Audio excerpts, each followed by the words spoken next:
You think about expanding that list of companies from just the energy sector, as important as it is, but do keep in mind something, that when we're talking about energy firms, we're talking about Total of France, the near monopoly, part state-owned. Eni of Italy, again, state-owned. Petronas of Malaysia, state-owned. Sinopec, state-owned, of China. They have $100 billion in Iran.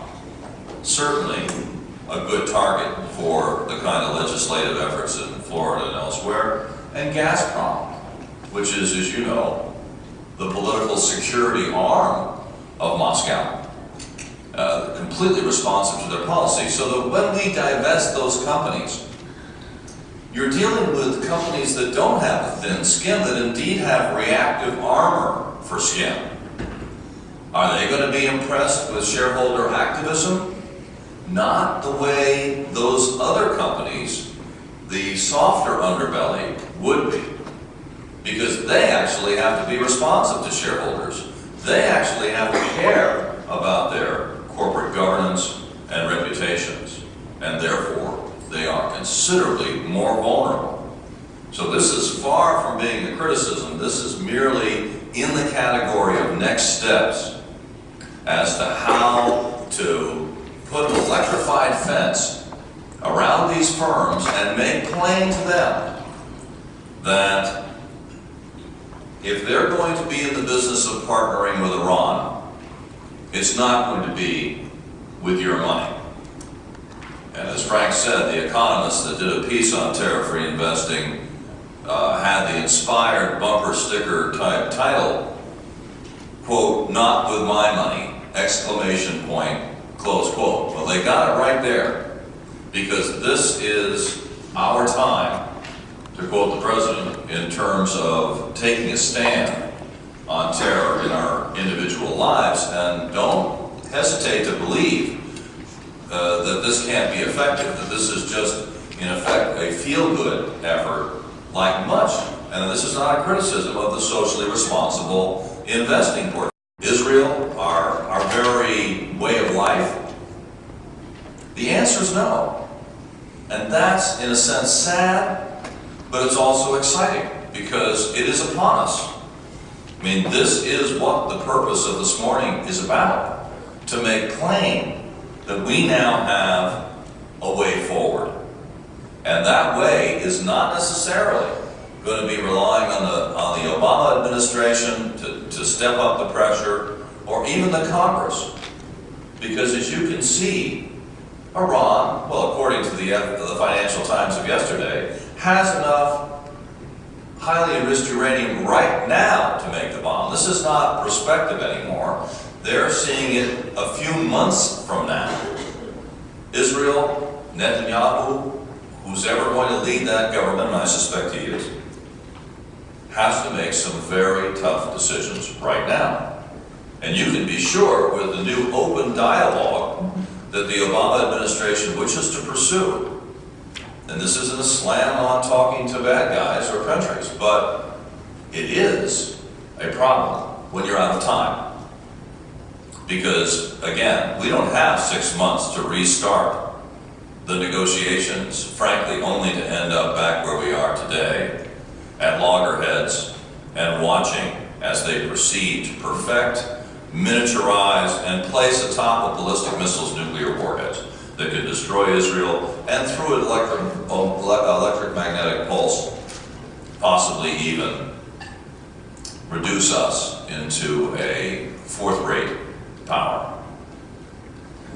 So that's the story as far as what tariff-free is about. It's about excluding those companies from portfolio. Now, for those that are in the investment space, or looking at your own federation or your own personal portfolios, you know, your fund managers, your stockbrokers, you've got basically two kinds of funds. One is your actively managed accounts, where you can pick and choose your own stocks. But lots of folks are in index managed funds or mutual funds. In other words, you buy a product that already has the stocks picked for you. And that's the way the bulk of the states and individuals invest today. Well, the problem with those are that you can't say, well, wait a minute, Gazprom and Sinopec are in that mutual fund.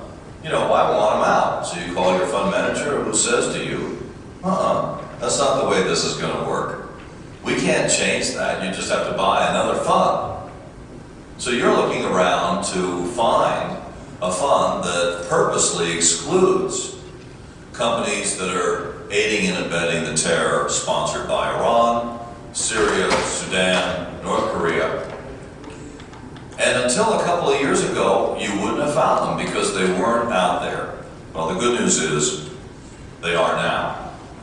Banks like Credit Suisse, United Missouri Bank, Tributary Capital, and even to, we have one of the pioneers in this area with us today, Mark Langerman, in the center there, who is flown in from Phoenix just for this meeting. He's with Merrill Lynch. It's the Langerman-Seidman group, and they are single-mindedly becoming dedicated to making available these kind of terror-free products. And the good news is that usually when you think of trying to do the right thing, you think of sacrifice. You know, what kind of hit to returns am I going to take, especially at this, tragic downturn, to make sure that my values are reflected in the disposition of my investment dollars, which is a very worthwhile thing to be doing. Well, the good news here is major firms have backstopped these accounts, and there is no difference in your investment returns. No extra cost to invest terror-free. And more importantly, there's actually, as they say in the trade, less volatility, which is synonymous with less risk. Because you have to understand, this isn't, again, just a values-based judgment. The Securities and Exchange Commission took this so seriously, that is the downside risk to share value and corporate reputation associated with corporate activities in Iran and other terrorist states, that they've set up an office of global security risk, which is defined as I've just stated it. And it's housing 5 to 6 executives full-time to demand the strengthening of disclosure for any company doing business in that space, so that they tell the investor in advance. Because again, that few $100,000 of Siemens could result in a critical component for a weapon of mass destruction. The Trade Center in the Pentagon went down for less than $500,000.